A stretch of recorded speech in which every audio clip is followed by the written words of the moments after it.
appeals to racial, sexual, and religious chauvinism, to rabid nationalist fervor, are beginning not to work. Business of who I am and whether I'm good or bad or achieving or not, all that's learned along the way. Just a ride. And we can change it anytime we want. It's only a choice. No effort, no work, no job, no savings of money. I realized that I had the game wrong. That the game was to find out what I already was.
We were saying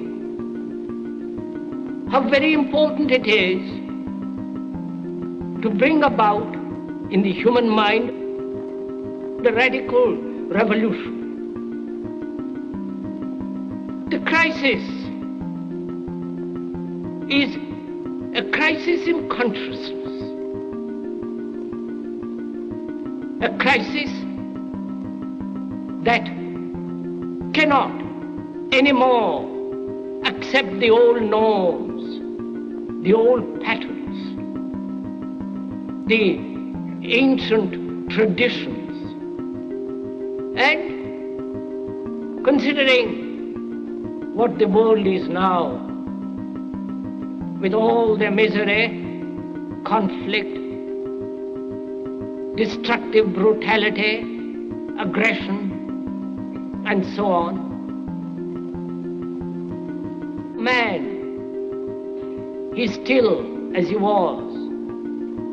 He's still brutal, violent, aggressive, acquisitive, competitive, and he has built a society along these lines.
Society today is composed of a series of institutions.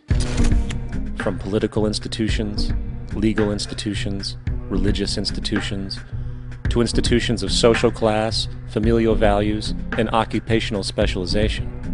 It is obvious the profound influence these traditionalized structures have in shaping our understandings and perspectives.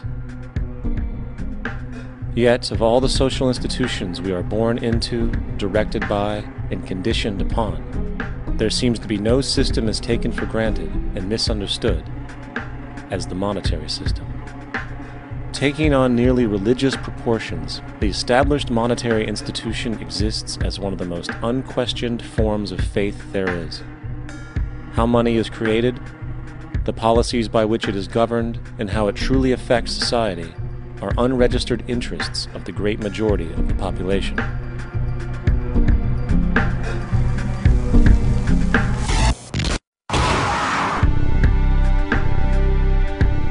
In a world where 1% of the population owns 40% of the planet's wealth, in a world where 34,000 children die every single day from poverty and preventable diseases, and where 50% of the world's population lives on less than $2 a day, one thing is clear: something is very wrong. And whether we are aware of it or not, the lifeblood of all of our established institutions, and thus society itself, is money. Therefore, understanding this institution of monetary policy is critical to understanding why our lives are the way they are. Unfortunately, economics is often viewed with confusion and boredom. Endless streams of financial jargon coupled with intimidating mathematics quickly deters people from attempts at understanding it. However, the fact is, the complexity associated with the financial system is a mere mask, designed to conceal one of the most socially paralyzing structures humanity has ever endured.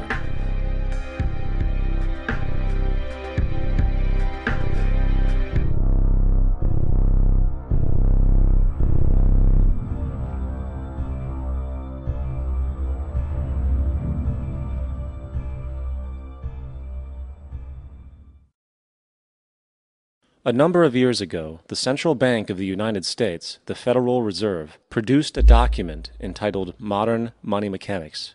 This publication detailed the institutionalized practice of money creation as utilized by the Federal Reserve and the web of global commercial banks it supports. On the opening page, the document states its objective.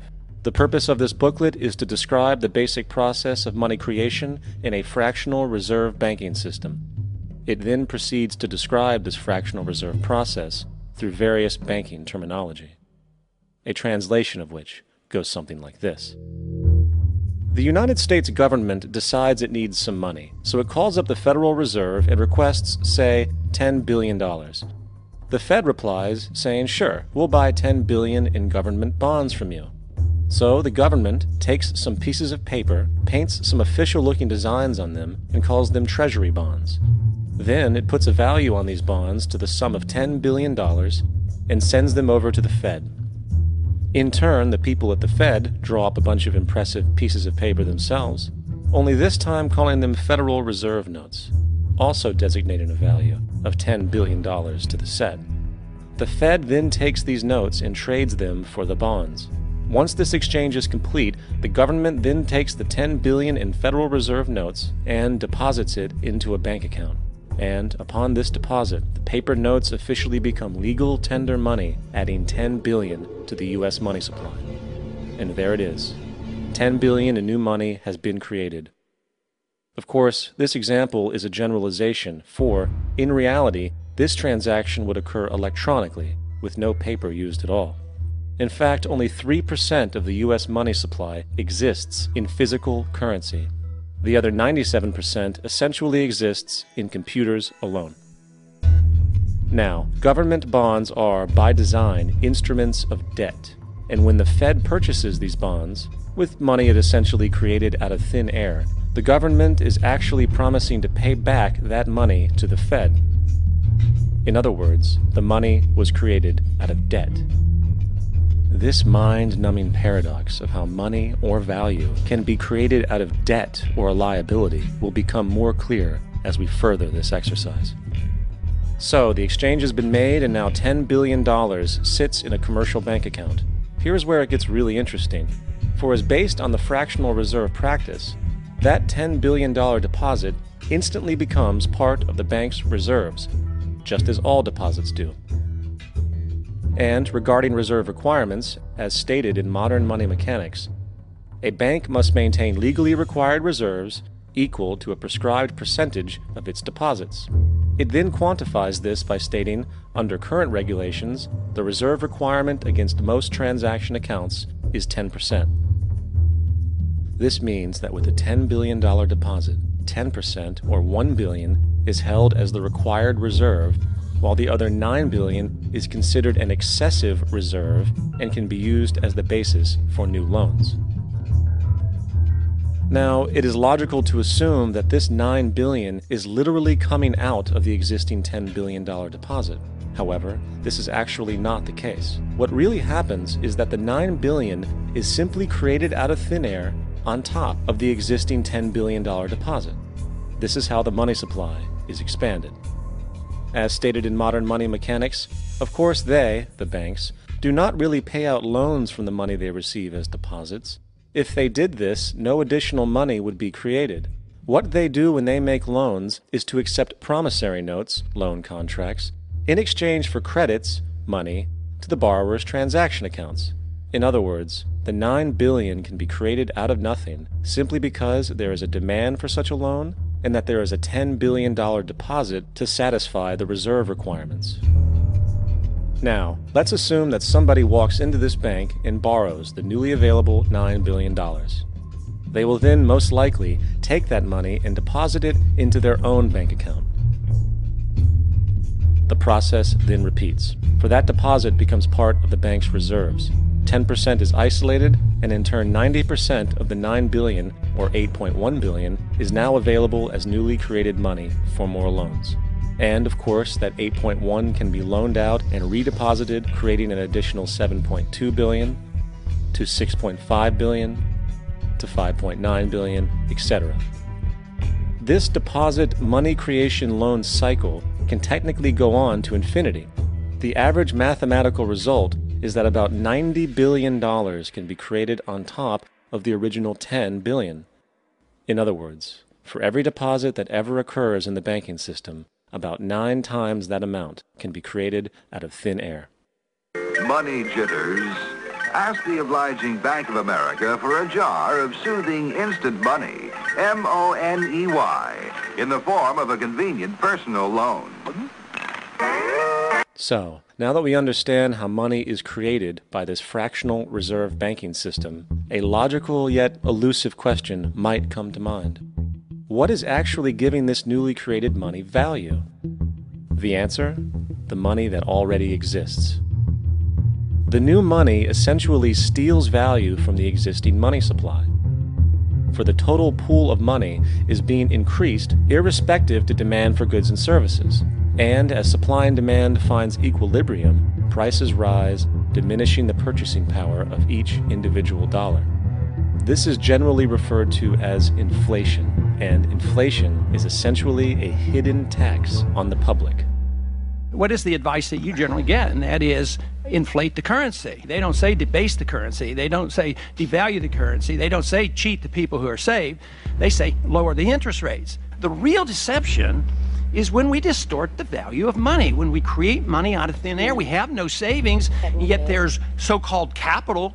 So my question boils down to this: how in the world can we expect to solve the problems of inflation, that is, the increase in the supply of money, with more inflation? Of course, it can't. The fractional reserve system of monetary expansion is inherently inflationary. For the act of expanding the money supply, without there being a proportional expansion of goods and services in the economy, will always debase a currency. In fact, a quick glance at the historical values of the US dollar versus the money supply reflects this point definitively, for the inverse relationship is obvious. $1 in 1913 required $21.60 in 2007 to match value. That is a 96% devaluation since the Federal Reserve came into existence. Now, if this reality of inherent and perpetual inflation seems absurd and economically self-defeating, hold that thought, for absurdity is an understatement in regard to how our financial system really operates. For in our financial system, money is debt, and debt is money.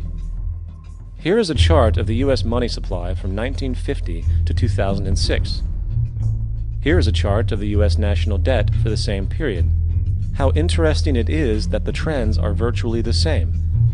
For the more money there is, the more debt there is. The more debt there is, the more money there is. To put it a different way, every single dollar in your wallet is owed to somebody by somebody. For remember, the only way the money can come into existence is from loans. Therefore, if everyone in the country were able to pay off all debts, including the government, there would not be $1 in circulation.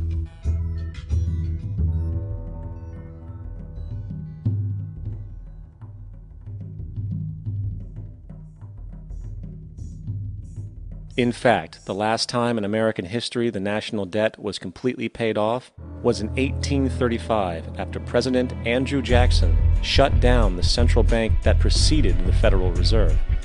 In fact, Jackson's entire political platform essentially revolved around his commitment to shut down the central bank, stating at one point, "The bold efforts the present bank has made to control the government are but premonitions of the fate that awaits the American people, should they be deluded into a perpetuation of this institution or the establishment of another like it."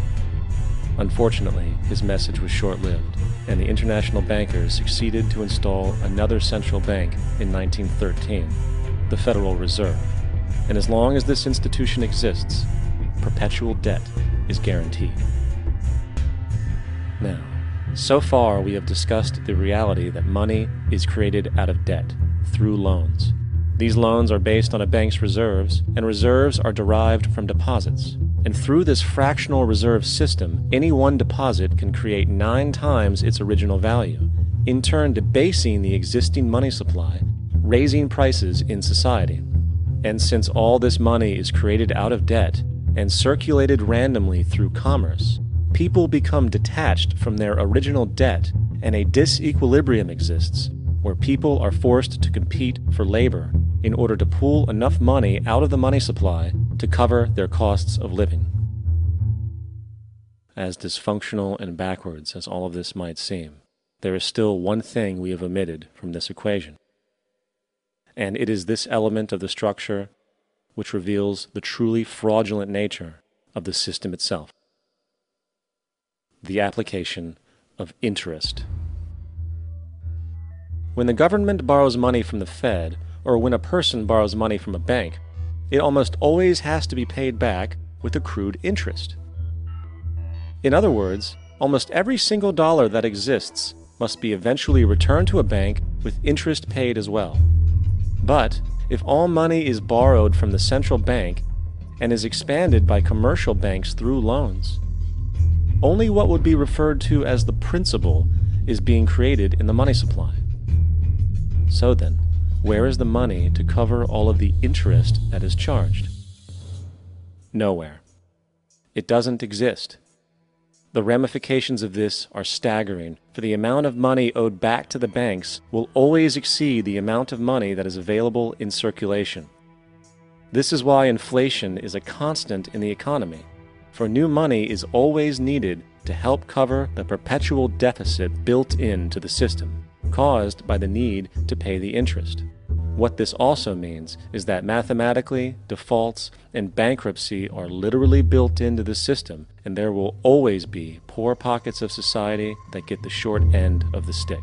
An analogy would be a game of musical chairs, for once the music stops, somebody is left out to dry. And that's the point. It invariably transfers true wealth from the individual to the banks. For if you are unable to pay for your mortgage, they will take your property. This is particularly enraging when you realize that not only is such a default inevitable due to the fractional reserve practice, but also because of the fact that the money that the bank loaned to you didn't even legally exist in the first place. In 1969, there was a Minnesota court case involving a man named Jerome Daly, who was challenging the foreclosure of his home by the bank which provided the loan to purchase it. His argument was that the mortgage contract required both parties, being he and the bank, each put up a legitimate form of property for the exchange. In legal language, this is called consideration. Mr. Daly explained that the money was, in fact, not the property of the bank, for it was created out of nothing as soon as the loan agreement was signed. Remember what modern money mechanics stated about loans? What they do when they make loans is to accept promissory notes in exchange for credits. Reserves are unchanged by the loan transactions, but deposit credits constitute new additions to the total deposits of the banking system. In other words, the money doesn't come out of their existing assets. the bank is simply inventing it, putting up nothing of its own except for a theoretical liability on paper. As the court case progressed, the bank's president, Mr. Morgan, took the stand, and in the judge's personal memorandum, he recalled that the plaintiff, bank's president, admitted that, in combination with the Federal Reserve Bank, did create the money and credit upon its books by bookkeeping entry. The money and credit first came into existence when they created it. Mr. Morgan admitted that no United States law or statute existed which gave him the right to do this. A lawful consideration must exist and be tendered to support the note. The jury found that there was no lawful consideration, and I agree. He also poetically added, only God can create something of value out of nothing. And upon this revelation, the court rejected the bank's claim for foreclosure, and Daly kept his home. The implications of this court decision are immense. For every time you borrow money from a bank, whether it is a mortgage loan or a credit card charge, the money given to you is not only counterfeit, it is an illegitimate form of consideration, and hence voids the contract to repay, for the bank never had the money as property to begin with. Unfortunately, such legal realizations are suppressed and ignored, and the game of perpetual wealth transfer and perpetual debt continues. And this brings us to the ultimate question: why? During the American Civil War, President Lincoln bypassed the high-interest loans offered by the European banks and decided to do what the Founding Fathers advocated, which was to create an independent and inherently debt-free currency. It was called the greenback. Shortly after this measure was taken, an internal document circulated between private British and American banking interests stated, "Slavery is but the owning of labor, and carries with it the care of laborers, while the European plan is that capital shall control labor by controlling wages. This can be done by controlling the money. It will not do to allow the greenback, as we cannot control that." The fractional reserve policy perpetrated by the Federal Reserve, which has spread in practice to the great majority of banks in the world, is, in fact, a system of modern slavery. Think about it. Money is created out of debt. And what do people do when they are in debt? They submit to employment to pay it off. But if money can only be created out of loans, how can society ever be debt-free? It can't. And that's the point. And it is the fear of losing assets coupled with the struggle to keep up with the perpetual debt and inflation inherent in the system, compounded by the inescapable scarcity within the money supply itself, created by the interest that can never be repaid, that keeps the wage slave in line, running on the hamster wheel with millions of others, in effect powering an empire that truly benefits only the elite at the top of the pyramid. For, at the end of the day, who are you really working for? The banks. Money is created in a bank and invariably ends up in a bank. They are the true masters, along with the corporations and governments they support. Physical slavery requires people to be housed and fed. Economic slavery requires people to feed and house themselves. It is one of the most ingenious scams for social manipulation ever created, and at its core, it is an invisible war against the population. Debt is the weapon used to conquer and enslave societies, and interest is its prime ammunition.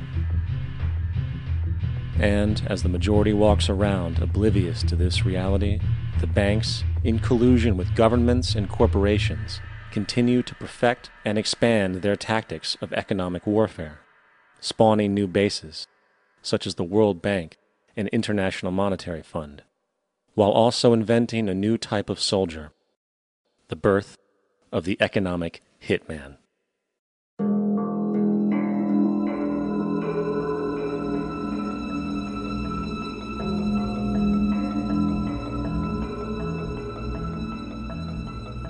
We economic hitmen really have been the ones responsible for creating this first truly global empire. And we work many different ways.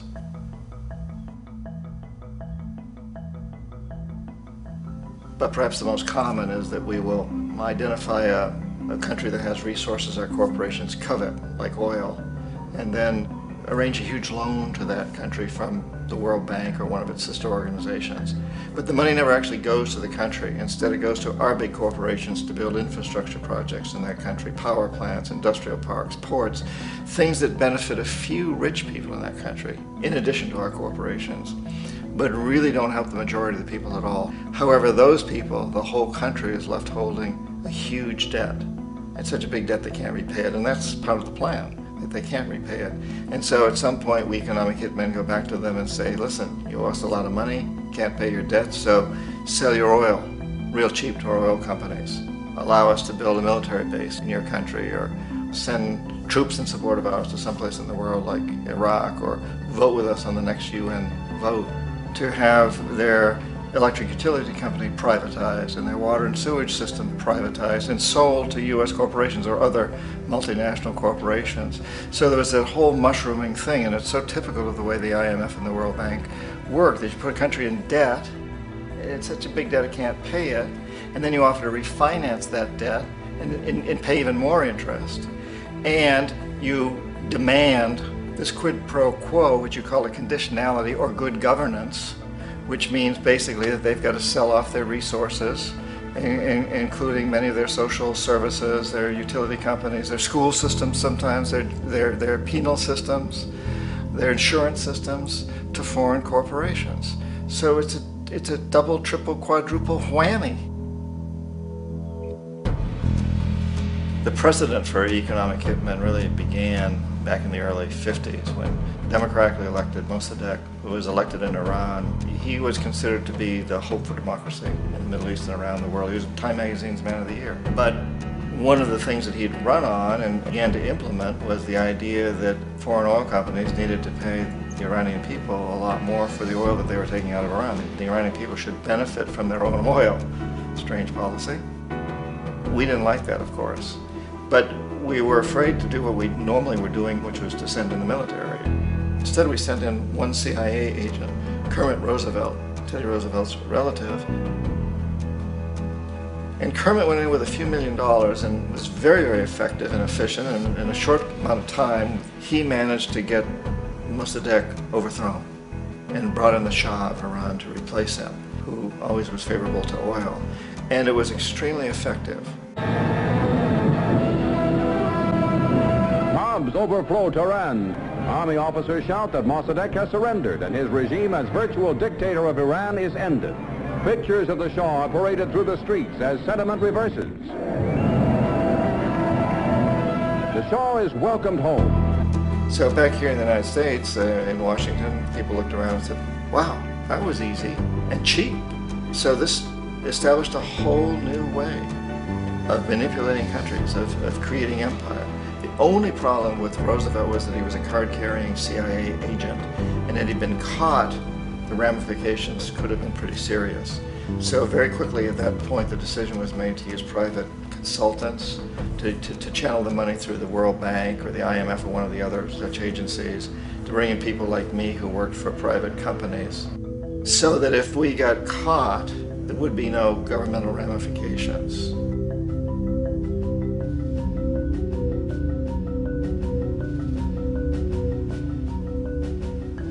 When Arbenz became president of Guatemala, the country was very much under the thumbs of United Fruit Company, the big international corporations. And Arbenz ran on this ticket that says, you know, we want to get the land back to the people.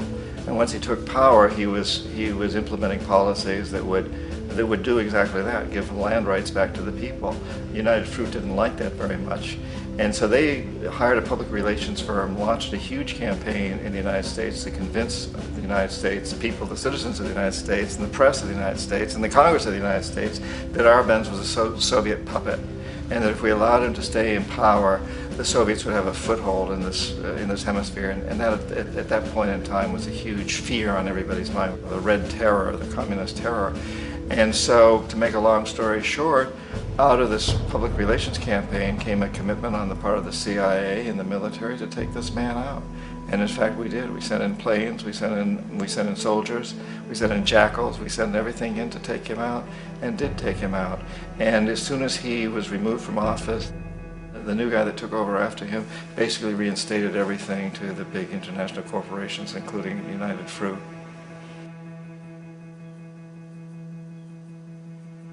Ecuador for many, many years had been ruled by pro-US dictators, often relatively brutal. Then it was decided that they were going to have a truly democratic election. Jaime Roldos ran for office, and his main goal, he said, as president would be to make sure that Ecuador's resources were used to help the people.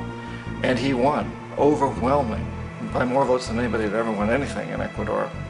And he began to implement these policies to make sure that the profits from oil went to help the people. Well, we didn't like that in the United States. I was sent down as one of several economic hitmen to change Roldos, to corrupt him, to bring him around, to let him know, okay, you can get very rich, you and your family, if you play our game, but if you continue to try to keep these policies you've promised, you're going to go. He wouldn't listen. He was assassinated. As soon as the plane crashed, the whole area was cordoned off. The only people allowed in were U.S. military from a nearby base and some of the Ecuadorian military. When an investigation was launched, 2 of the key witnesses died in car accidents before they had a chance to testify. A lot of very, very strange things that went on around the assassination of Jaime Roldos. I, like most people who've really looked at this case, have absolutely no doubt that it was an assassination. And of course, in my position as an economic hitman, I was always expecting something to happen to Jaime, whether it be a coup or assassination, I wasn't sure, but that he would be taken down because he was not being corrupted. He would not allow himself to be corrupted the way we wanted to corrupt him. Omar Torrijos, president of Panama, was one of my favorite people. I really, really liked him. He was very charismatic. He was a guy who really wanted to help his country. And when I tried to bribe him or corrupt him, he said, look, John, he called me Juanito. He said, look, Juanito, I don't need the money. What I really need is for my country to be treated fairly. I need for the United States to repay the debts that you owe my people for all the destruction you've done here. I need to be in a position where I can help other Latin American countries win their independence and be free of this terrible presence from the north that you people are exploiting us so badly. I need to have the Panama Canal back in the hands of the Panamanian people. That's what I want. And so, leave me alone. Don't try to bribe me. It was 1981, and in May, Jaime Roldos was assassinated. And Omar was very aware of this. Torrijos got his family together and he said, I'm probably next, but it's okay because I've done what I came here to do. I've renegotiated the canal. The canal will now be in our hands. He just finished negotiating the treaty with Jimmy Carter. In June of that same year, just a couple of months later, he also went down in an airplane crash, which there's no question was executed by CIA-sponsored jackals. Tremendous amount of evidence that one of Torrijos' security guards handed him at the last moment as he was getting on the plane a tape recorder, a small tape recorder that contained a bomb.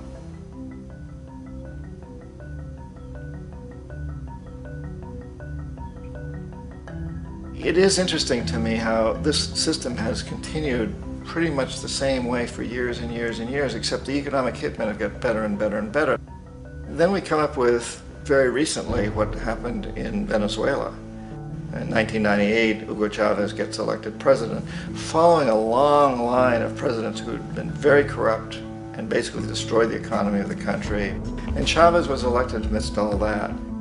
Chavez stood up to the United States, and he's done it primarily demanding that Venezuelan oil be used to help the Venezuelan people. Well, we didn't like that in the United States. So in 2002, a coup was staged, which there's no question in my mind, and most other people's minds, that the CIA was behind that coup.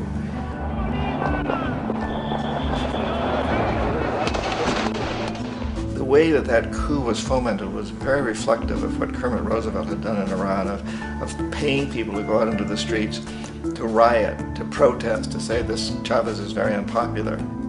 You know, if you can get a few thousand people to do that, television can make it look like it's the whole country, and things start to mushroom. Except in the case of Chavez, he was smart enough, and the people were so strongly behind him that they overcame it, which was a phenomenal moment in the history of Latin America.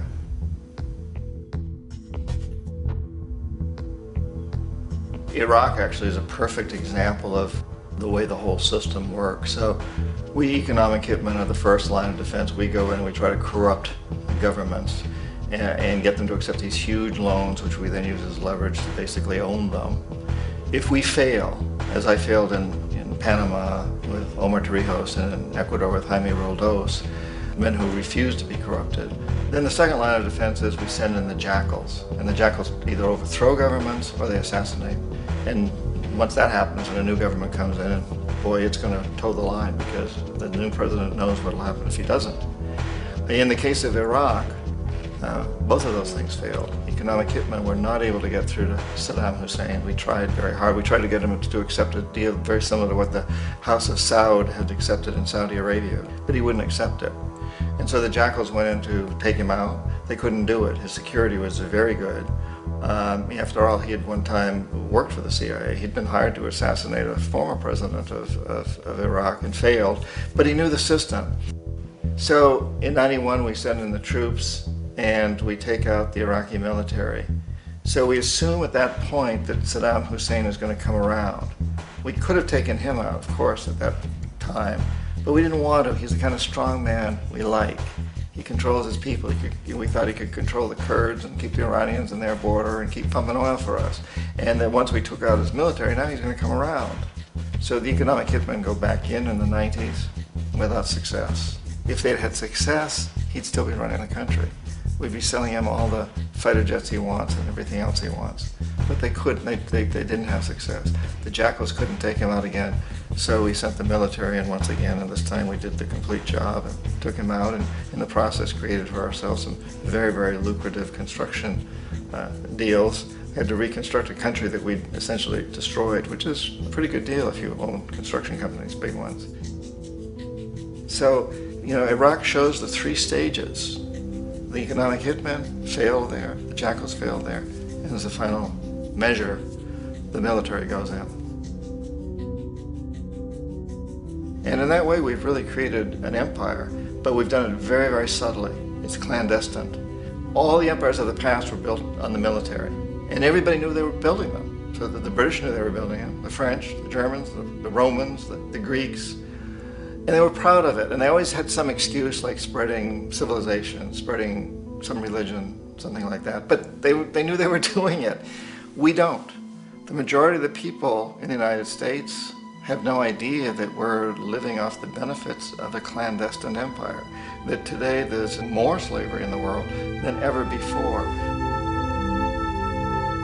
And then you have to ask yourself, well, if it's an empire, then who's the emperor? Obviously, our presidents of the United States are not emperors. An emperor is someone who's not elected, doesn't serve a limited term, and doesn't report to anyone, essentially. So you can't classify our presidents that way. But we do have what I consider to be the equivalent of the emperor, and it's what I call the corporatocracy. The corporatocracy is this group of individuals who run our biggest corporations, and they really act as the emperor of this empire. They control our media, either through direct ownership or advertising. They control most of our politicians because they finance their campaigns, either through their corporations or through personal contributions that come out of the corporations. They're not elected, they don't serve a limited term, they don't report to anybody. And at the very top of the corporatocracy, you really can't tell whether a person's working for a private corporation or the government because they're always moving back and forth.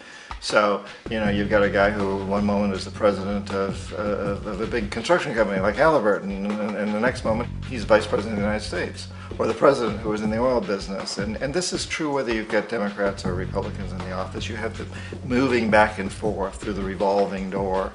And in a way, our government is invisible a lot of the time, and its policies are carried out by our corporations on one level or another. And then again, the policies of the government are basically forged by the corporatocracy and then presented to the government. They become government policy. So it's an incredibly cozy relationship. This isn't a conspiracy theory type of thing. These people don't have to get together and plot to do things. They all basically work under one primary assumption, and that is that they must maximize profits regardless of the social and environmental costs.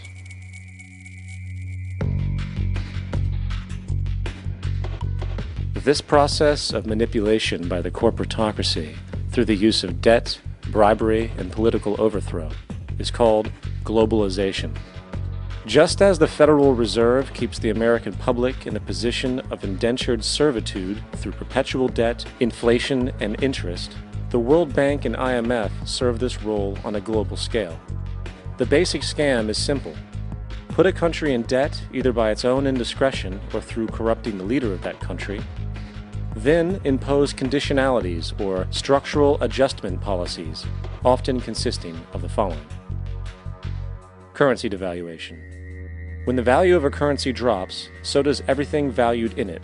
This makes indigenous resources available to predator countries at a fraction of their worth. Large funding cuts for social programs. These usually include education and healthcare, compromising the well-being and integrity of the society, leaving the public vulnerable to exploitation.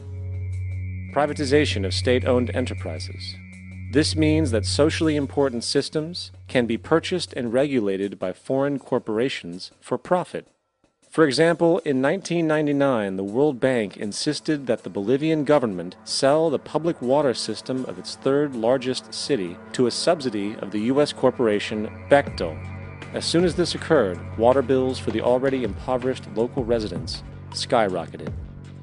It wasn't until after a full-blown revolt by the people that the Bechtel contract was nullified. Then there is trade liberalization, or the opening up of the economy through removing any restrictions on foreign trade. This allows for a number of abusive economic manifestations, such as transnational corporations bringing in their own mass-produced products, undercutting the indigenous production and ruining local economies. An example is Jamaica, which, after accepting loans and conditionalities from the World Bank, lost its largest cash crop markets due to competition with Western imports. Today, countless farmers are out of work, for they are unable to compete with the large corporations. Another variation is the creation of numerous, seemingly unnoticed, unregulated, inhumane sweatshop factories, which take advantage of the imposed economic hardship. Additionally, due to production deregulation, environmental destruction is perpetual, as a country's resources are often exploited by the indifferent corporations while outputting large amounts of deliberate pollution. The largest environmental lawsuit in the history of the world today is being brought on behalf of 30,000 Ecuadorian Amazonian people against Texaco, which is now owned by Chevron. So today it's against Chevron, but for activities conducted by Texaco. Estimated to be more than 18 times what the Exxon Valdez dumped into the coast of Alaska. In the case of Ecuador, it wasn't an accident. The oil companies did it intentionally. They knew they were doing it to save money out there rather than arranging for proper disposal. Furthermore, a cursory glance at the performance record of the World Bank reveals that the institution, which publicly claims to help poor countries develop and alleviate poverty, has done nothing but increase poverty and the wealth gap, while corporate profits soar. In 1960, the income gap between the fifth of the world's people in the richest countries versus the fifth in the poorest countries was 30 to 1. By 1998, it was 74 to 1. While global GNP rose 40% between 1970 and 1985, those in poverty actually increased by 17%. While from 1985 to 2000, those living on less than $1 a day increased by 18%. Even the Joint Economic Committee of the U.S. Congress admitted that there is a mere 40% success rate of all World Bank projects. In the late 1960s, the World Bank intervened in Ecuador with large loans. During the next 30 years, poverty grew from 50% to 70%. Under or unemployment grew from 15 to 70%. Public debt increased from 240 million to 16 billion, while the share of resources allocated to the poor went from 20% to 6%. In fact, by the year 2000, 50% of Ecuador's national budget had to be allocated for paying its debts. It is important to understand the World Bank is, in fact, a U.S. bank, supporting U.S. interests. For the United States holds veto power over decisions, as it is the largest provider of capital. And where did it get this money? You guessed it, it made it out of thin air through the fractional reserve banking system. Of the world's top 100 economies, as based on annual GDP, 51 are corporations, and 47 of that 51 are U.S.-based. Walmart, General Motors, and Exxon are more economically powerful than Saudi Arabia, Poland, Norway, South Africa, Finland, Indonesia, and many others. And, as protective trade barriers are broken down, currencies tossed together and manipulated in floating markets, and state economies overturned in favor of open competition and global capitalism, the empire expands. You get up on your little 21-inch screen and howl about America and democracy. There is no America. There is no democracy. There is only IBM and ITT and AT&T and DuPont, Dow, Union Carbide, and Exxon. Those are the nations of the world today. What do you think the Russians talk about in their councils of state? Karl Marx? They get out their linear programming charts, statistical decision theories, minimax solutions, and compute the price-cost probabilities of their transactions and investments, just like we do. We no longer live in a world of nations and ideologies, Mr. Beale. The world is a college of corporations, inexorably determined by the immutable bylaws of business. The world is a business, Mr. Beale.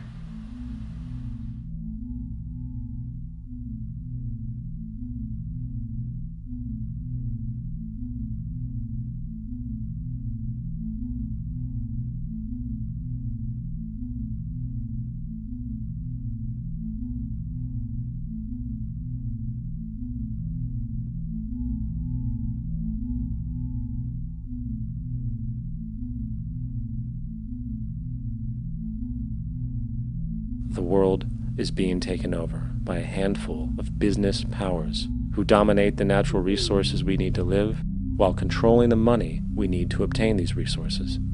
The end result will be world monopoly, based not on human life, but financial and corporate power.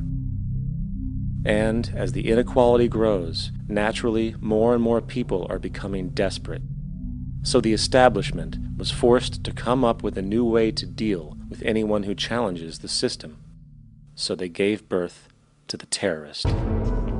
The term terrorist is an empty distinction, designed for any person or group who chooses to challenge the establishment.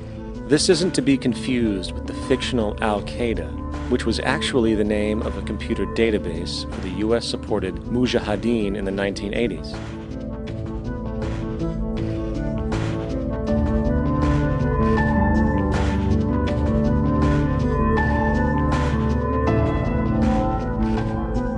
In 2007, the Department of Defense received $161.8 billion for the so-called global war on terrorism.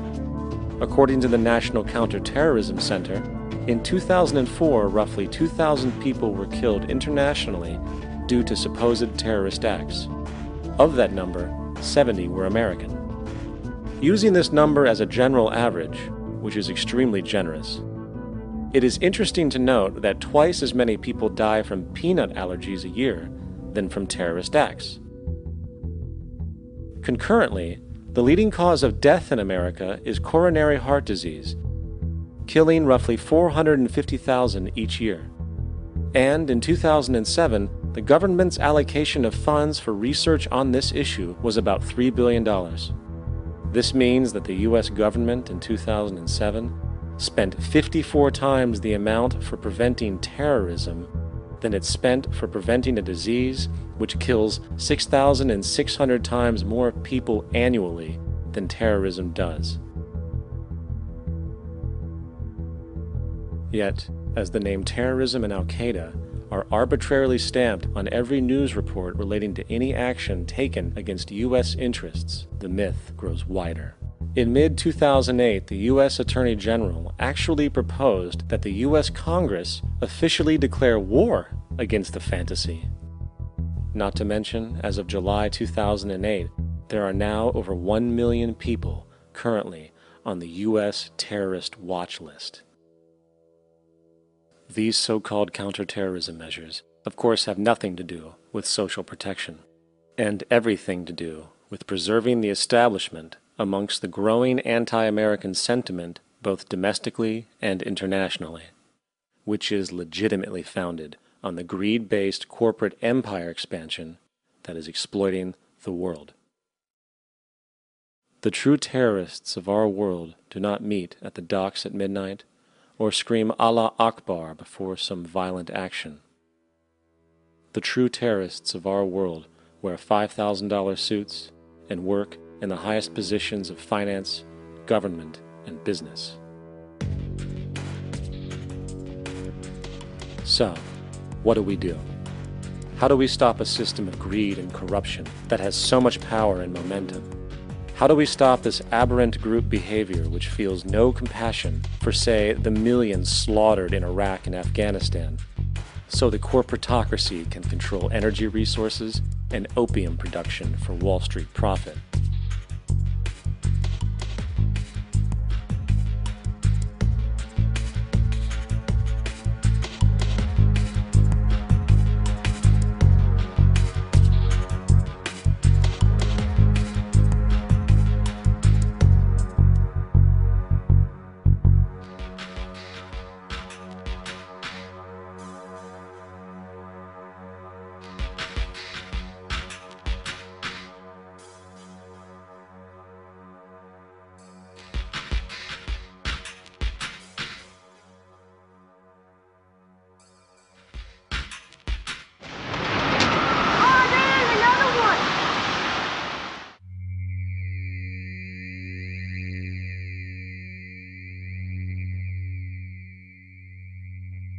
How do we stop a system of greed and corruption that condemns poor populations to sweatshop slavery for the benefit of Madison Avenue?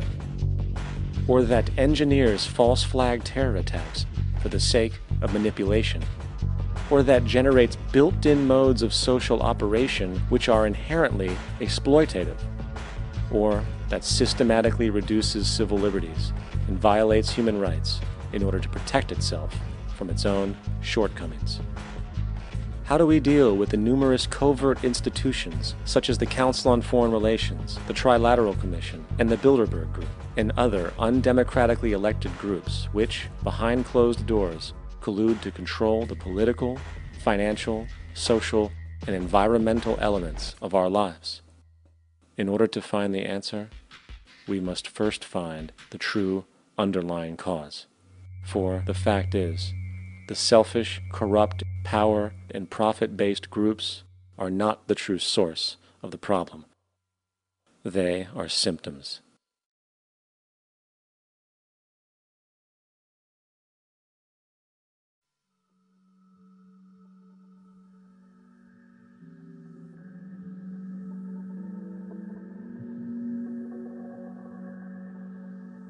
My name is Jock Fresco. I'm an industrial designer and a social engineer. I'm very much interested in society and developing a system that might be sustainable for all people. First of all, the word corruption is a monetary invention. That aberrant behavior that's disruptive to the well-being of people, Well, you're dealing with human behavior. And human behavior appears to be environmentally determined, meaning if you were raised by the Seminole Indians as a baby, never saw anything else, you'd hold that value system. And this goes for nations, it goes for individuals, for families. They try to indoctrinate their children to their particular faith and their country and make them feel like they're part of that. And they build a society which they call established. They establish a workable point of view and tend to perpetuate that, whereas all societies are really emergent, not established. And so they fight new ideas that would interfere with the establishment. Governments try to perpetuate that which keeps them in power. People are not elected to political office to change things. They're put there to keep things the way they are. So you see, the basis of corruption is in our society. Let me make it clear. All nations, then, are basically corrupt because they tend to uphold existing institutions. I don't mean to uphold or downgrade all nations, but communism, socialism, fascism, the free enterprise system, and all other subcultures are the same. They are all basically corrupt. The most fundamental characteristic of our social institutions is the necessity for self-preservation. Whether dealing with a corporation, a religion, or a government, the foremost interest is to preserve the institution itself. For instance, the last thing an oil company would ever want is the utilization of energy that was outside of its control, for it makes that company less relevant to society. Likewise, the Cold War and the collapse of the Soviet Union was, in reality, a way to preserve and perpetuate the established economic and global hegemony of the United States. Similarly, religions condition people to feel guilty for natural inclinations, each claiming to offer the only path to forgiveness and salvation. At the heart of this institutional self-preservation lies the monetary system, for it is money that provides the means for power and survival. Therefore, just as a poor person might be forced to steal in order to survive, it is a natural inclination to do whatever is needed to continue an institution's profitability. This makes it inherently difficult for profit-based institutions to change, for it puts in jeopardy not only the survival of large groups of people, but also the coveted materialistic lifestyles associated with affluence and power. Therefore, the paralyzing necessity to preserve an institution, regardless of its social relevance, is largely rooted in the need for money or profit.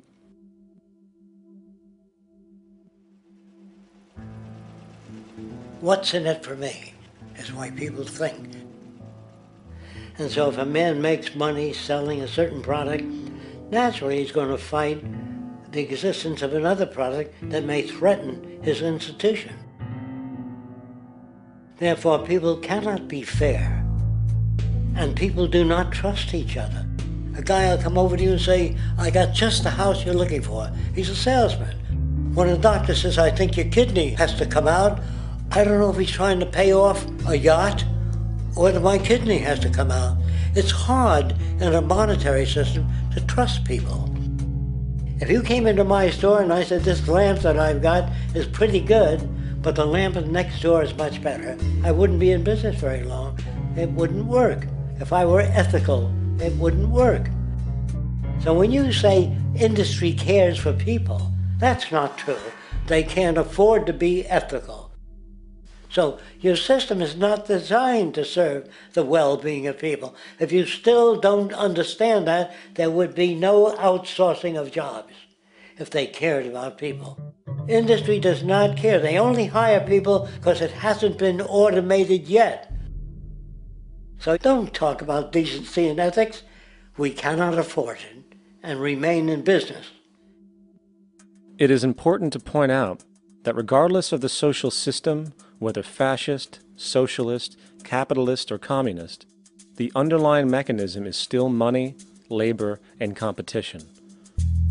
Communist China is no less capitalistic than the United States, The only difference is the degree by which the state intervenes in enterprise. The reality is that monetaryism, so to speak, is the true mechanism that guides the interests of all the countries on the planet.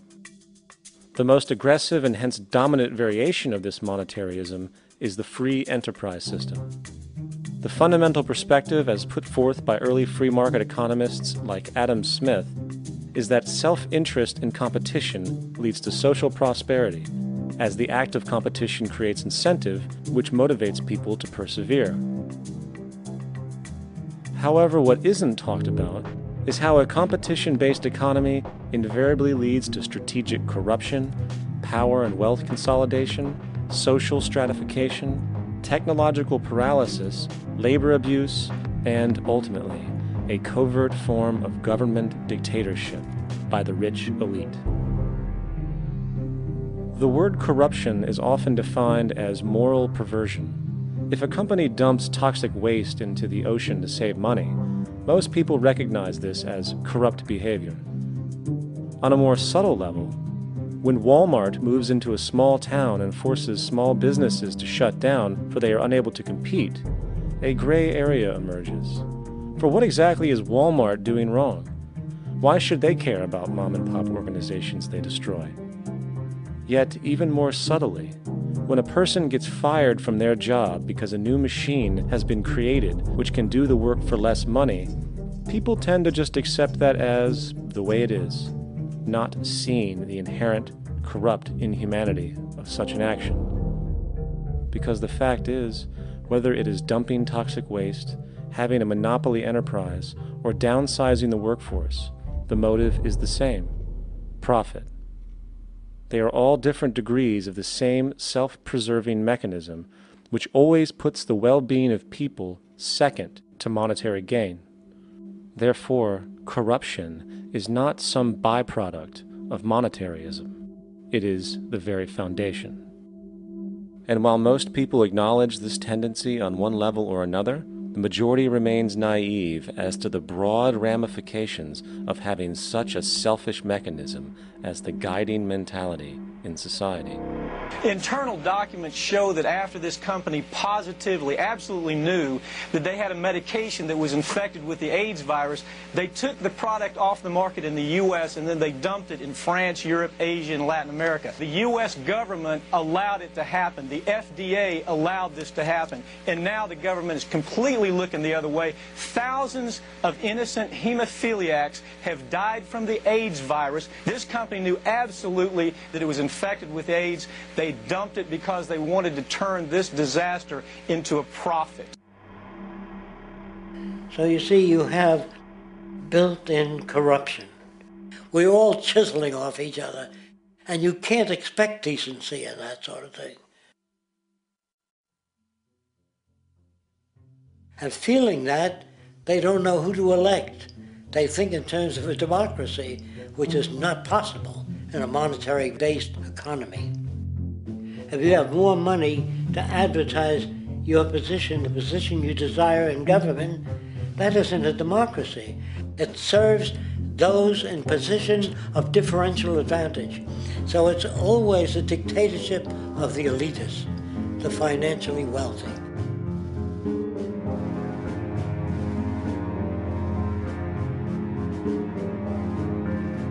It is an interesting observation to note how seemingly unknown personalities magically appear on the scene as presidential candidates. Then, before you know it, somehow you are left to choose from a small group of extremely wealthy people who suspiciously have the same broad social view. Obviously, it's a joke.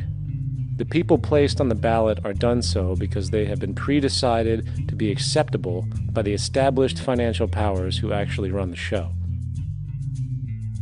Yet, many who understand this illusion of democracy often think, if only we could just get our honest, ethical politicians in power, then we would be okay.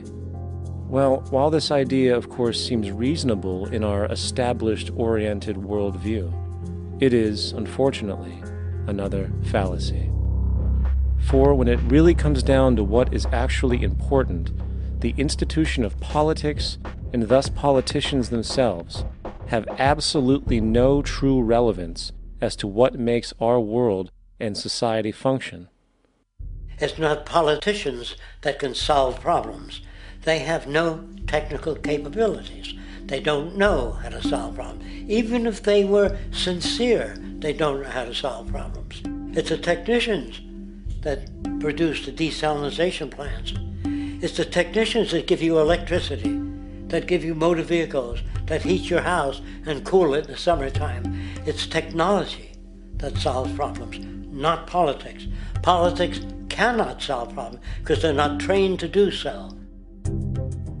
Very few people today stop and consider what it is that actually improves their lives. Is it money? Obviously not. One cannot eat money or stuff money into their car to get it to run. Is it politics? All politicians can do is create laws, establish budgets, and declare war. Is it religion? Of course not. Religion creates nothing except intangible emotional solace for those who require it. The true gift that we as human beings have, which has been solely responsible for everything that has improved our lives, is technology. What is technology? Technology is a pencil which allows one to solidify ideas on paper for communication. Technology is an automobile which allows one to travel faster than feet would allow. Technology is a pair of eyeglasses which enables sight for those who need it. Applied technology itself is merely an extension of human attributes which reduces human effort, freeing humans from a particular chore or problem. Imagine what your life would be like today without a telephone, or an oven, or a computer, or an airplane. Everything in your home, which you take for granted, from a doorbell, to a table, to a dishwasher, is technology generated from the creative, scientific ingenuity of human technicians, not money, politics, or religion. These are false institutions. And writing your congressman is fantastic. They tell you to write your congressman if you want something done. The men in Washington should be at the forefront of technology, the forefront of human studies, the forefront of crime, all the factors that shape human behavior. You don't have to write your congressman. What kind of people are they that are appointed to do that job? The future will have great difficulty. And the question that's raised by politicians is, how much will a project cost? The question is not, how much will it cost? Do we have the resources? And we have the resources today to house everyone, build hospitals all over the world, build schools all over the world, the finest equipment and labs for teaching and doing medical research. So you see, we have all that, but we're in a monetary system. And in a monetary system, there's profit. And what is the fundamental mechanism that drives the profit system besides self-interest? What is it exactly that maintains that competitive edge at its core? Is it high efficiency and sustainability? No, that isn't part of their design. Nothing produced in our profit-based society is even remotely sustainable or efficient. If it was, there wouldn't be a multi-million-dollar-a-year service industry for automobiles, nor would the average lifespan for most electronics be less than 3 months before they're obsolete. Is it abundance? Absolutely not. Abundance, as based on the laws of supply and demand, is actually a negative thing. If a diamond company finds 10 times the usual amount of diamonds during their mining, it means the supply of diamonds has increased, which means the cost and profit per diamond drops. The fact is, efficiency, sustainability, and abundance are enemies of profit. To put it into a word, it is the mechanism of scarcity that increases profits. What is scarcity? Based on keeping products valuable. Slowing up production on oil raises the price. Maintaining scarcity of diamonds keeps the price high. They burn diamonds at the Kimberley diamond mines. They're made of carbon. That keeps the price up. So then, what does it mean for society when scarcity, either produced naturally or through manipulation, is a beneficial condition for industry. It means that sustainability and abundance will never ever occur in a profit system, for it simply goes against the very nature of the structure. Therefore, it is impossible to have a world without war or poverty. It is impossible to continually advance technology to its most efficient and productive states. And, most dramatically, it is impossible to expect human beings to behave in truly ethical or decent ways.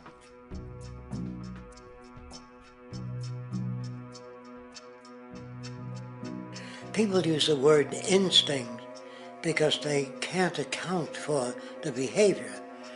They sit back and they evaluate with their lack of knowledge, and they say things like, humans are built a certain way, greed is a natural thing, as though they've worked for years on it, and it's no more natural than wearing clothing. What we want to do is to eliminate the causes of the problems, eliminate the processes that produce greed and bigotry and prejudice and people taking advantage of one another and elitism, eliminating the need for prisons and welfare. We have always had these problems because we have always lived within scarcity and barter and monetary systems that produce scarcity. If you eradicate the conditions that generate what you call socially offensive behavior, it does not exist. The guy said, well, isn't that inborn? No, it's not. There is no human nature, there's human behavior, and that's always been changed throughout history. You're not born with bigotry and greed and corruption and hatred. You pick that up within the society. War, poverty, corruption, hunger, misery, human suffering will not change in a monetary system. That is, there'll be very little significant change. It's going to take the redesign of our culture, our values, and it has to be related to the carrying capacity of the earth, not some human opinion or some politician's notions of the way the world ought to be, or some religious notions of the conduct of human affairs. And that's what the Venus Project is about. The society that we're about to talk about is a society that is free of all the old superstitions, incarceration, prisons, police, cruelty, and law. All laws will disappear, and the professions will disappear that are no longer valid, such as stockbrokers, bankers, advertising, gone forever, because it's no longer relevant. When we understand that it is technology devised by human ingenuity which frees humanity and increases our quality of life, we then realize that the most important focus we can have is on the intelligent management of the Earth's resources. For it is from these natural resources we gain the materials to continue our path of prosperity. Understanding this, we then see that money fundamentally exists as a barrier to these resources, for virtually everything has a financial cost. And why do we need money to obtain these resources? Because of real or assumed scarcity. We don't usually pay for air and tap water because it is in such high abundance, selling it would be pointless. So then, logically speaking, if resources and technologies applicable to creating everything in our societies, such as houses, cities, and transportation, were in high enough abundance, there would be no reason to sell anything. Likewise, if automation and machinery was so technologically advanced as to relieve human beings of labor, there would be no reason to have a job. And with these social aspects taken care of, there would be no reason to have money at all. So the ultimate question remains: do we on Earth have enough resources and technological understanding to create a society of such abundance that everything we have now could be available without a price tag and without the need for submission through employment? Yes, we do. We have the resources and technology to enable this at a minimum, along with the ability to raise the standard of living so high that people in the future will look back at our civilization now and gawk at how primitive and immature our society was. What the Venus Project proposes is an entirely different system that's updated to present-day knowledge. We've never given scientists the problem of how do you design a society which would eliminate boring and monotonous jobs, that would eliminate accidents in transportation, that would enable people to have a high standard of living, that would eliminate poisons in our food, that would give us other sources of energy that are clean and efficient. We can do that out there.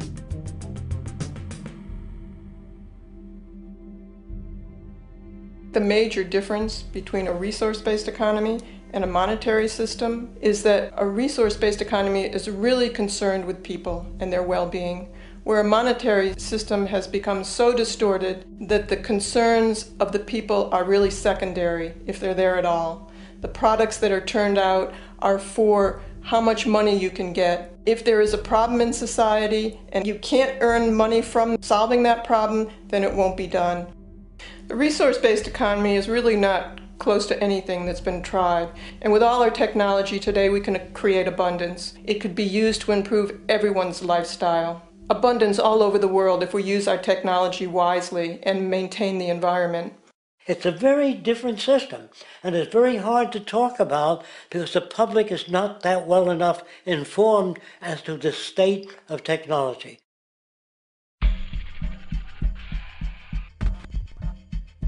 At present, we don't have to burn fossil fuels. We don't have to use anything that would contaminate the environment. There are many sources of energy available. Alternative energy solutions pushed by the establishment, such as hydrogen, biomass, and even nuclear, are highly insufficient, dangerous, and exist only to perpetuate the profit structure that industry has created. When we look beyond the propaganda and self-serving solutions put forth by the energy companies, we find a seemingly endless stream of clean, abundant, and renewable energy for generating power. Solar and wind energy are well known to the public, but the true potential of these mediums remains unexpressed. Solar energy, derived from the sun, has such abundance that 1 hour of light at high noon contains more energy than what the entire world consumes in a year.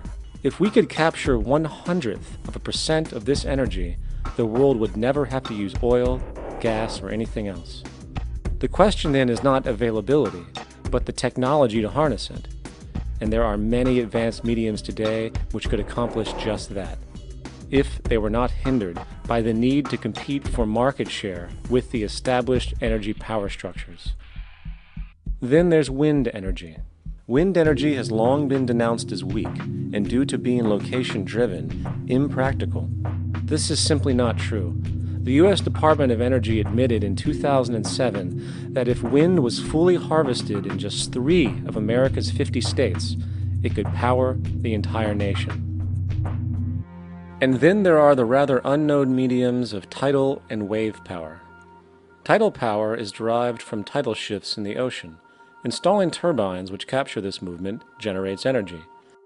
In the United Kingdom, 42 sites are currently noted as available, forecasting that 34% of all the UK's energy could come from tidal power alone. Wave power, which extracts energy from the surface motions of the ocean, is estimated to have a global potential of up to 80,000 terawatt-hours a year. This means 50% of the entire planet's energy usage could be produced from this medium alone. Now, it is important to point out that tidal, wave, solar, and wind power requires virtually no preliminary energy to harness, unlike coal, oil, gas, biomass, hydrogen, and all the others. In combination, these 4 mediums alone, if efficiently harnessed through technology, could power the world forever. That being said, there happens to be another form of clean, renewable energy which trumps them all: geothermal power. Geothermal energy utilizes what is called heat mining, which, through a simple process using water, is able to generate massive amounts of clean energy. In 2006, an MIT report on geothermal energy found that 13,000 zettajoules of power are currently available in the Earth, with the possibility of 2,000 zettajoules being easily tappable with improved technology. The total energy consumption of all the countries on the planet is about half of a zettajoule a year.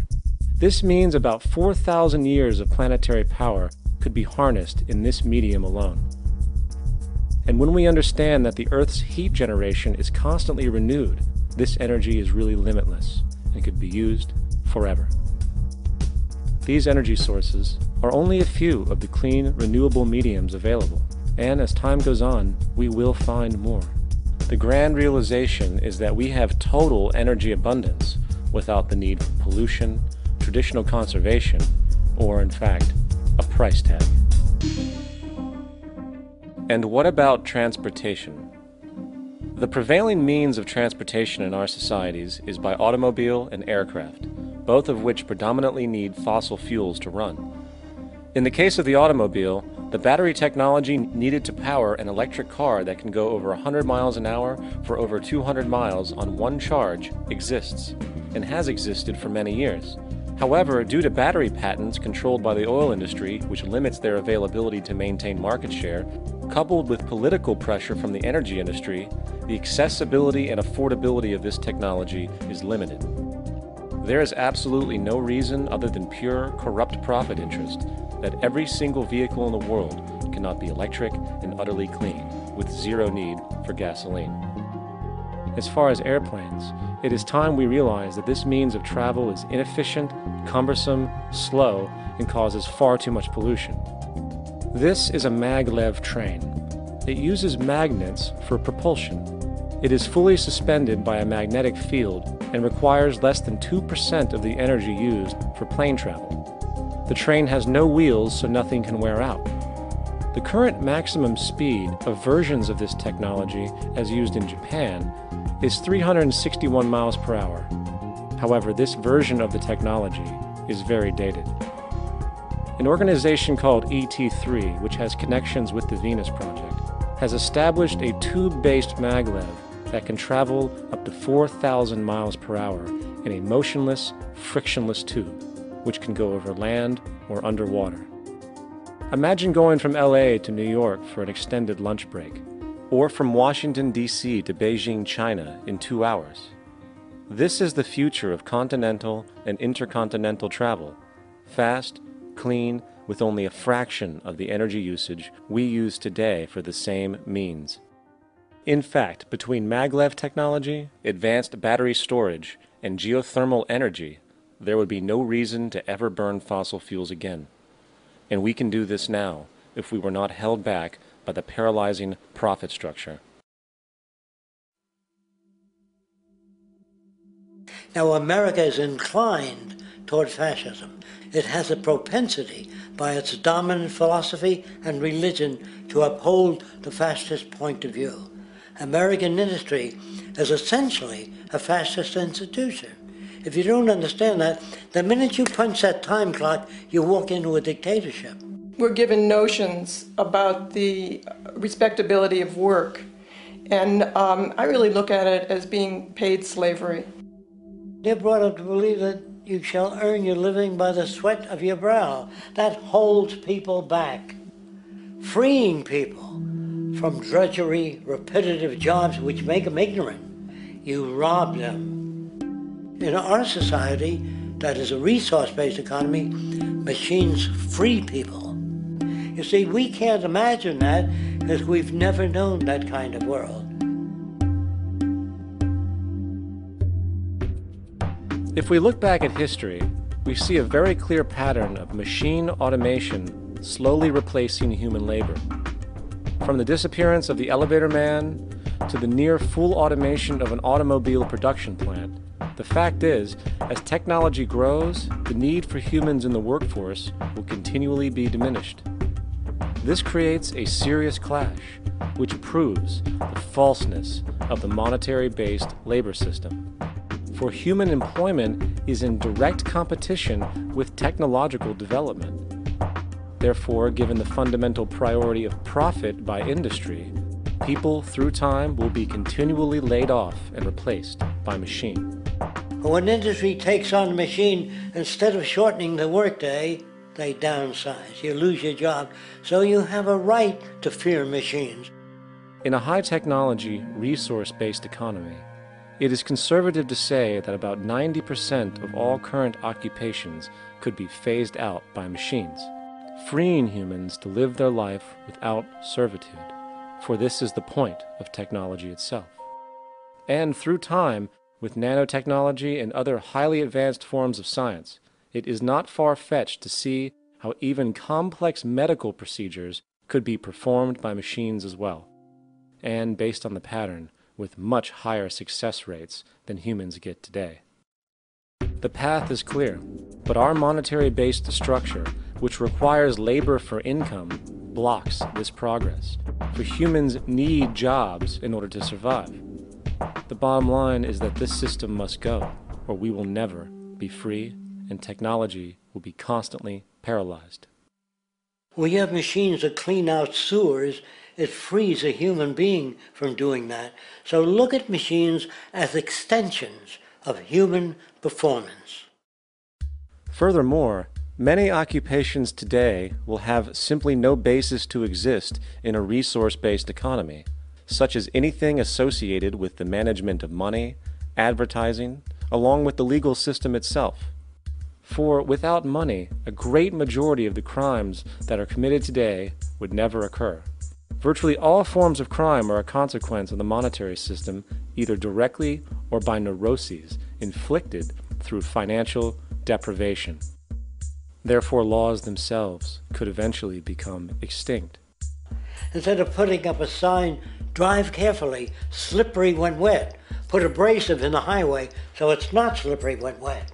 And if a person gets in a car that's drunk and the car oscillates a great deal, there's a little pendulum that swings up and back, and that'll pull the car over to the side. Not a law solution. Put sonar and radar in automobiles so they can't hit one another. Man-made laws are attempts to deal with occurring problems, and not knowing how to solve them, they make a law. In the United States, the most privatized, capitalist country on the planet, it should come as no surprise that it also has the largest prison population in the world, growing every year. Statistically, most of these people are uneducated and come from poor, deprived societies. And, contrary to propaganda, it is this environmental conditioning which lures them into criminal and violent behavior.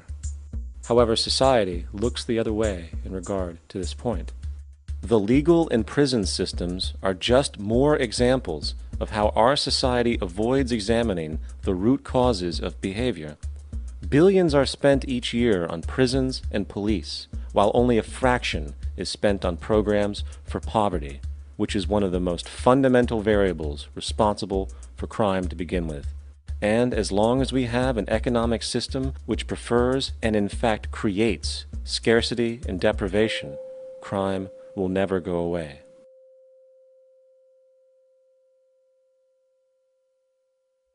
If people have access to the necessities of life without servitude, debt, barter, trade, they behave very differently. You want all these things available without a price tag. Now then, you gotta have a price tag. Well, what'll motivate people? Man gets everything he wants, he just lay around in the sun. This is the myth they perpetuate. People in our culture are trained to believe that the monetary system produces incentive. If they have access to things, why should they want to do anything? They will lose their incentive. That's what you're taught to support the monetary system. When you take money out of the scenario, there would be different incentives, very different incentives. When people have access to the necessities of life, their incentives change. What about the moon and the stars? New incentives arise. If you make a painting that you will enjoy giving it to other people, not selling it.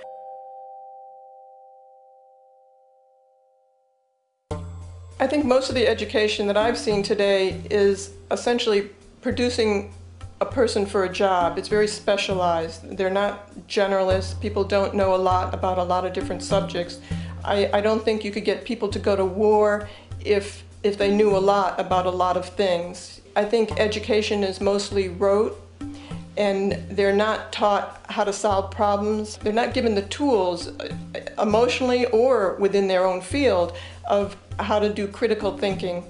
A resource-based economy, the education would be very different. Our society's major concern is mental development and to motivate each person to their highest potential. Because our philosophy is the smarter people are, the richer the world, because everybody becomes a contributor. The smarter your kids are, the better my life will be, because they'll be contributing more constructively to the environment and to my life, because everything that we devise within a resource-based economy would be applied to society. There would be nothing to hold it back. Patriotism, weapons, armies, navies, all that is a sign that we're not civilized yet. Kids will ask their parents, didn't you see the necessity of the machines? Dad, couldn't you see that war was inevitable when you produce scarcity? Isn't it obvious? Of course the kid will understand that you were pinheads, raised merely to serve the established institutions. We're such an abominable, sick society that we won't make the history book. They just say that large nations took land from smaller nations, used force and violence. You'll get history talked about as corrupt behavior all the way along until the beginning of the civilized world. That's when all the nations work together. World unification, working toward common good for all human beings, and without anyone being subservient to anyone else. Without social stratification, whether it be technical elitism or any other kind of elitism, eradicated from the face of the earth. The state does nothing because there is no state. Because there is no state. The system I advocate, a resource-based global economy, is not perfect. It's just a lot better than what we have. We can never achieve perfection.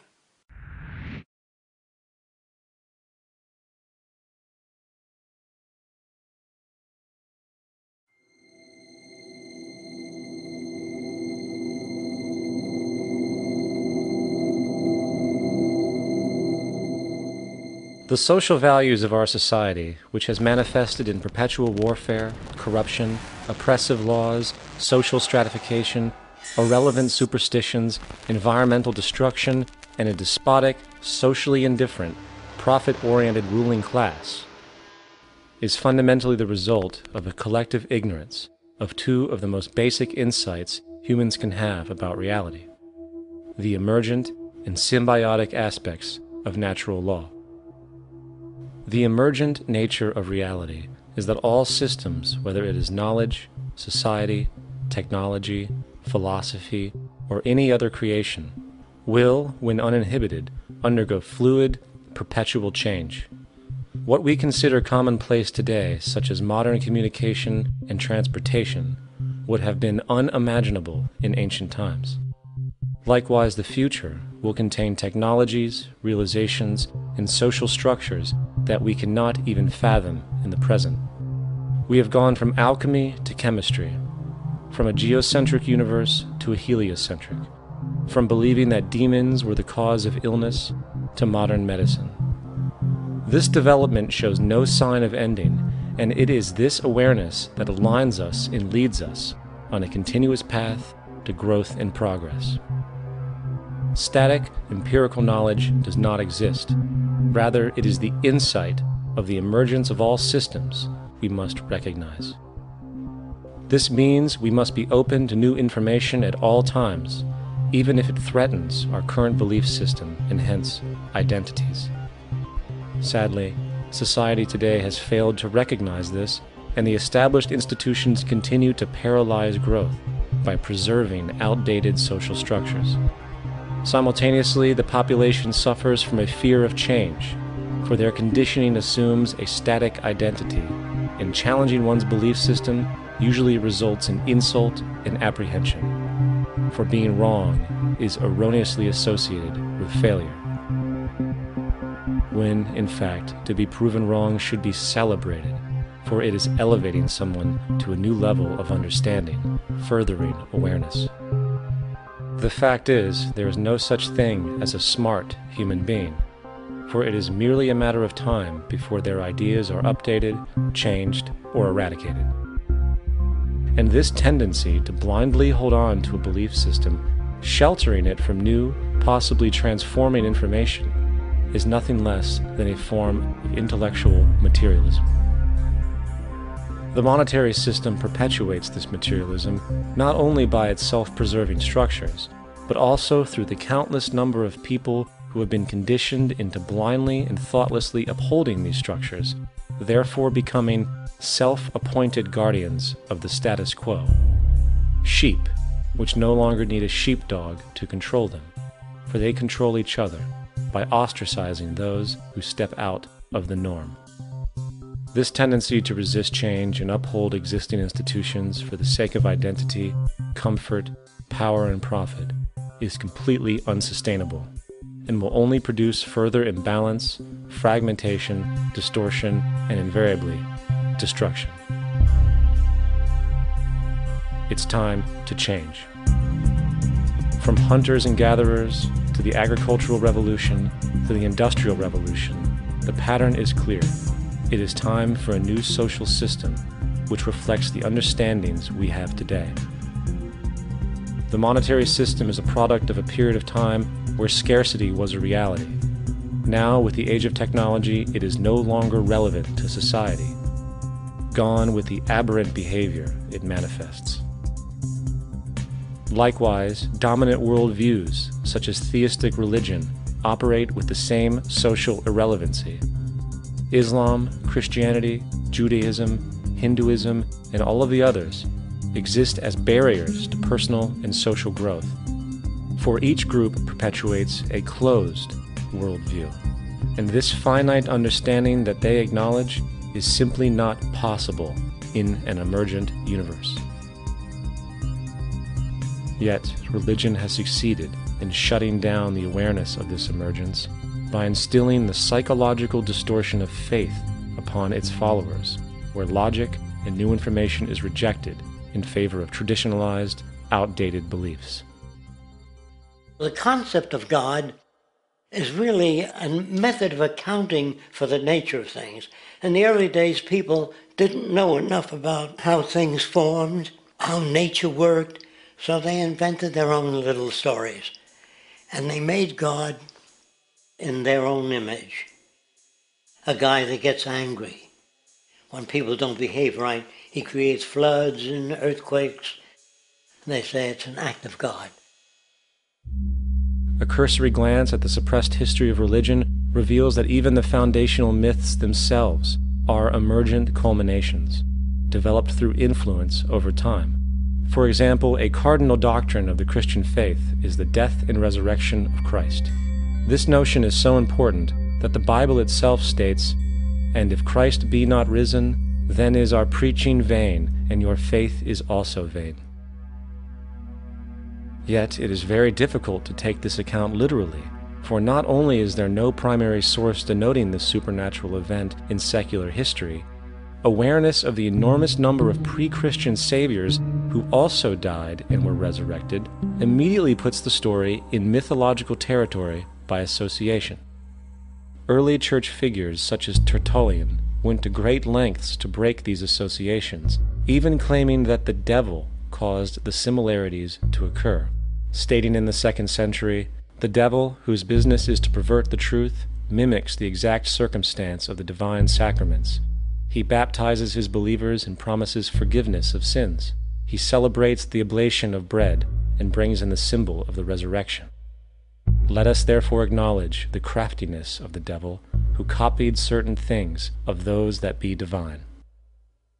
What is truly sad, however, is that when we cease the idea that the stories from Christianity, Judaism, Islam, and all the others are literal history, and accept them for what they really are, which are purely allegorical expressions derived from many faiths, we see that all religions share a common thread, and it is this unifying imperative that needs to be recognized and appreciated. Religious belief has caused more fragmentation and conflict than any other ideology. Christianity alone has 34,000 different subgroups. The Bible is subject to interpretation. When you read it, you say, I think Jesus meant this. I think Job meant that. Oh no, he meant this. So you have the Lutheran, the Seventh-day Adventist, the Catholic, and a church divided is no church at all. And a church divided is no church at all. And this point on division, which is a trademark of all theistic religions, brings us to our second failure of awareness, the false assumption of separation through the rejection of the symbiotic relationship of life. Apart from the understanding that all natural systems are emergent, where all notions of reality will be constantly developed, altered, and even eradicated, we must also understand that all systems are, in fact, invented fragments, merely for the sake of conversation. For there is no such thing as independence in nature. The whole of nature is a unified system of interdependent variables, each a cause and a reaction, existing only as a concentrated whole. You don't see the plug connected to the environment, so it looks like we're free, wandering around. Take the oxygen away, we all die immediately. Take plant life away, we die. And without the sun, all the plants die. So we are connected. We really must take into account the totality. This isn't just a human experience on this planet. This is a total experience. And we know we can't survive without plants and animals. We know we can't survive without the four elements, you know. And so when are we going to really start taking that into account? That's what it is to be successful. Success depends on how well we relate to everything around us. I'm very aware of the fact that my grandson cannot possibly hope to inherit a sustainable, peaceful, stable, socially just world unless every child today growing up in Ethiopia, in Indonesia, in Bolivia, in Palestine, in Israel also has that same expectation. You got to take care of the whole community or you're going to have serious problems. And now we have to see that the whole world is the community and we must all take care of each other that way. And it's not just a community of human beings. It's a community of plants and animals and elements. And we really need to understand that. That's what's going to bring us joy, too, and pleasure. That's what's missing in our lives right now. We can call it spirituality, but the fact of the matter is, joy comes from that bliss of connectedness. That's our God spirit. That's that side of ourselves that really feels it. And you can feel it deep inside you. It's this amazing, wonderful feeling. And you know it when you get it. You don't get it from money. You get it from connection. Now, if that isn't a hazard to this country, how are we going to keep building nuclear weapons? You know what I mean? What's going to happen to the arms industry when we realize we're all one? It's going to fuck up the economy. The economy that's fake anyway. The economy that's fake anyway. The economy that's fake anyway. The economy that's fake anyway. The economy that's fake anyway. Which would be a real bummer. You can see why the government's cracking down on the idea of experiencing unconditional love.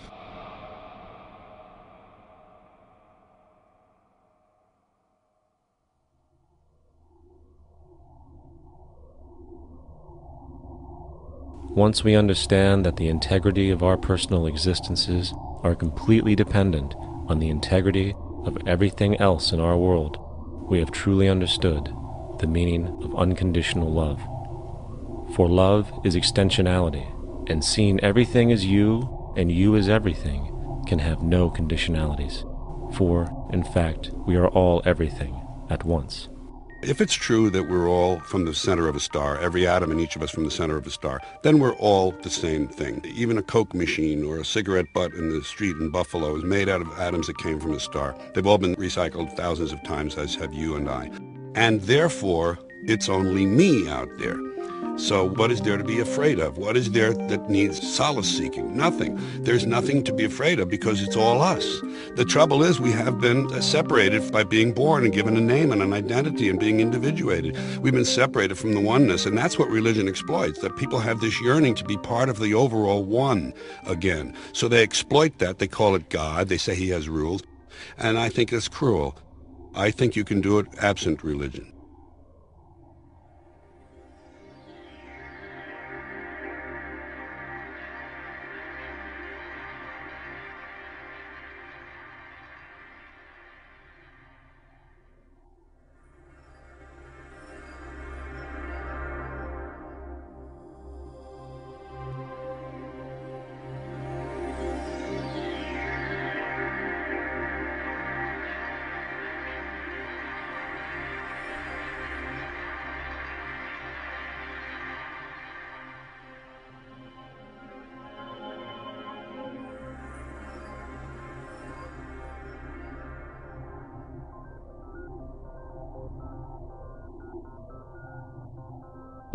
It's time to claim the unity our outmoded social systems have broken apart, and work together to create a sustainable global society where everyone is taken care of and everyone is truly free.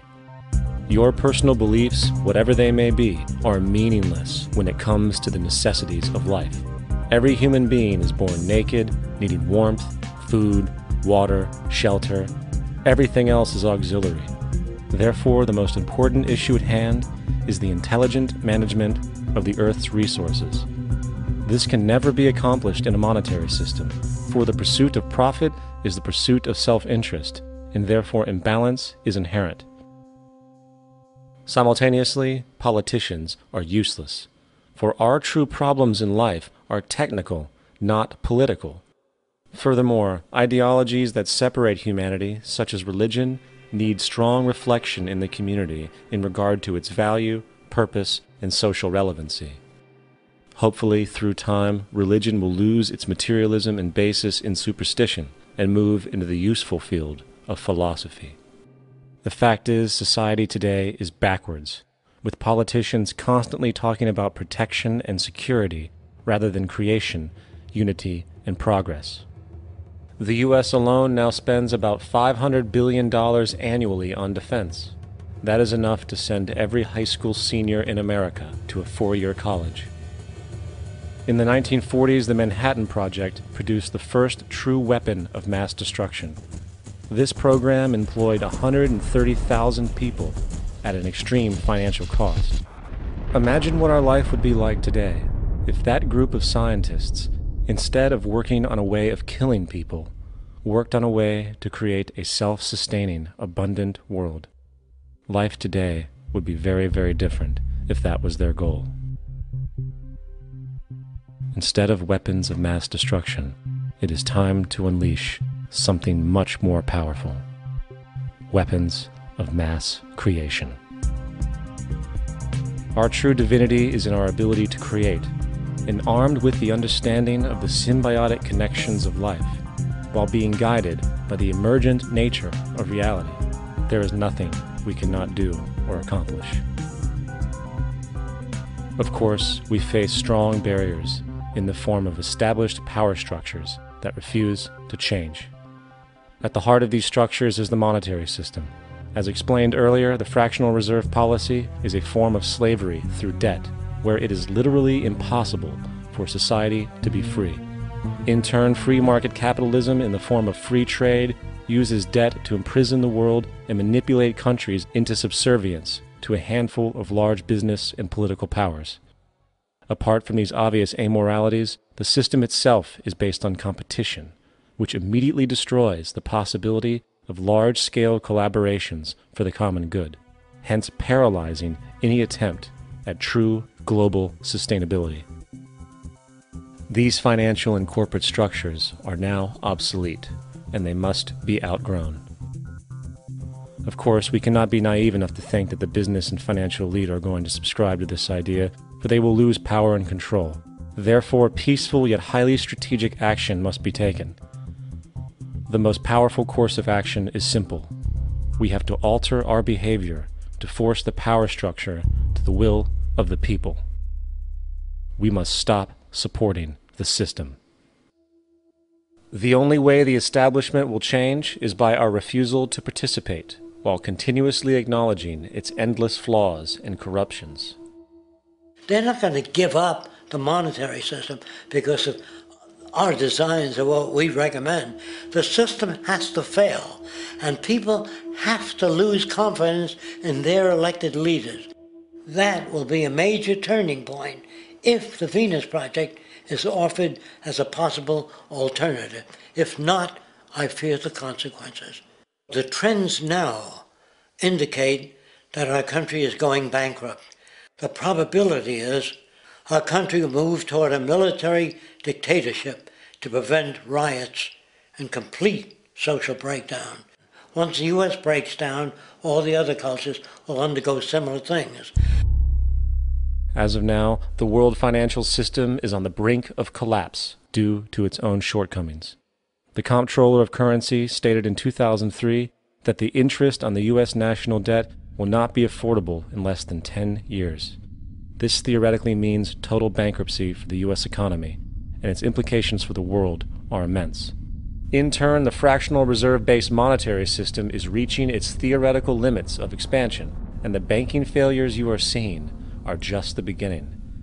This is why inflation is skyrocketing, all debt is at record levels, and the government and Fed are hemorrhaging new money to bail out the corrupt system. For the only way to keep the banks going is by making more money. The only way to make more money is to create more debt and inflation.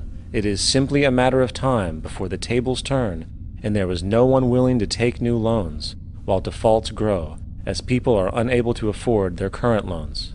Then the expansion of money will stop, and contraction will begin on a scale never before seen, ending a century-long pyramid scheme. This has already begun. Therefore, we need to expose this financial failure for what it is, using this weakness to our advantage. Here are some suggestions. Expose the banking fraud. Citibank, JP Morgan Chase, and Bank of America are the most powerful controllers within the corrupt Federal Reserve System. It's time to boycott these institutions.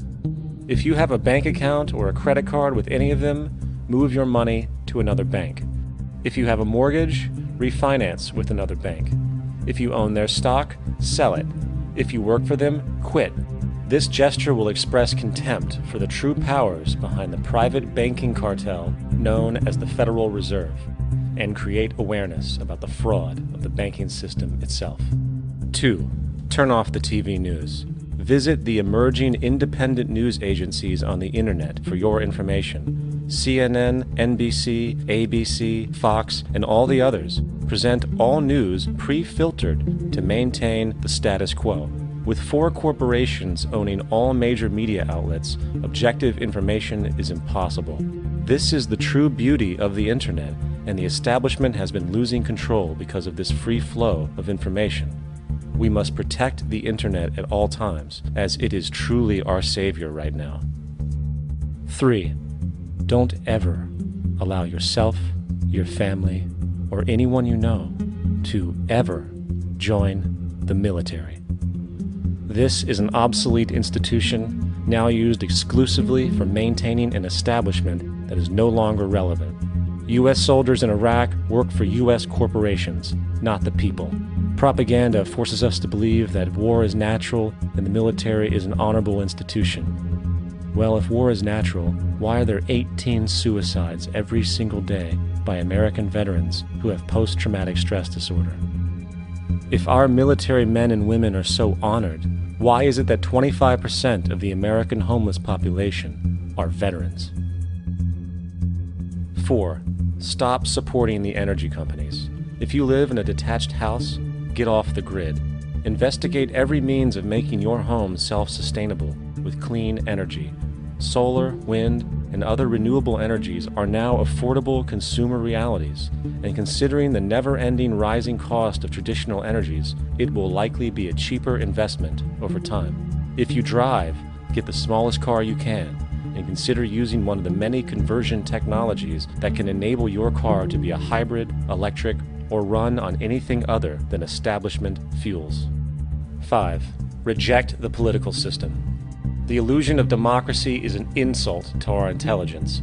In a monetary system, there is no such thing as a true democracy, and there never was.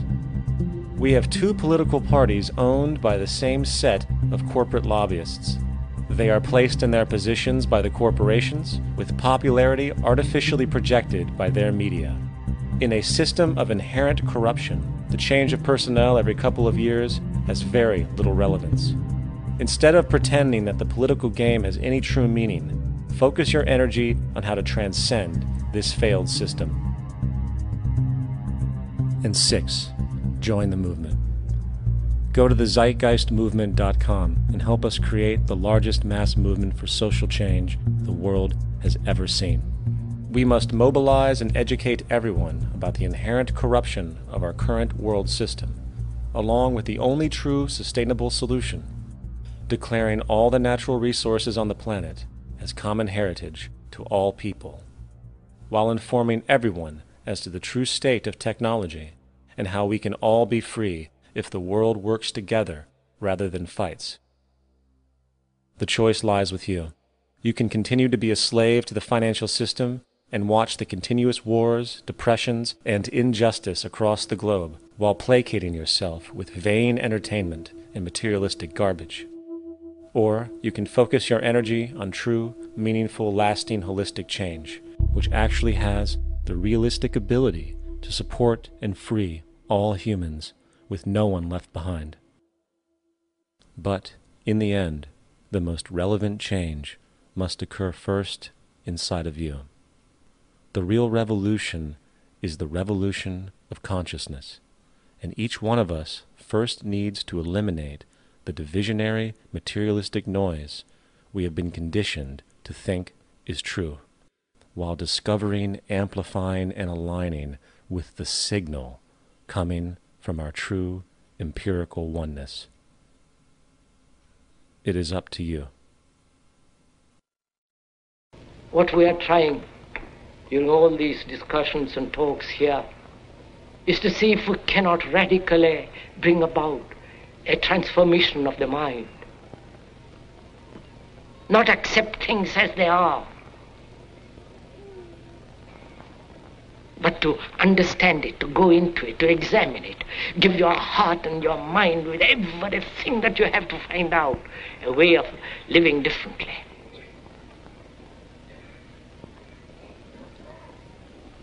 But that depends on you and not somebody else. Because in this there is no teacher, no pupil, there is no leader, there is no guru, there is no master, no savior. You yourself are the teacher and the pupil, you are the master, you are the guru, you are the leader. You are everything. And to understand is to transform what is.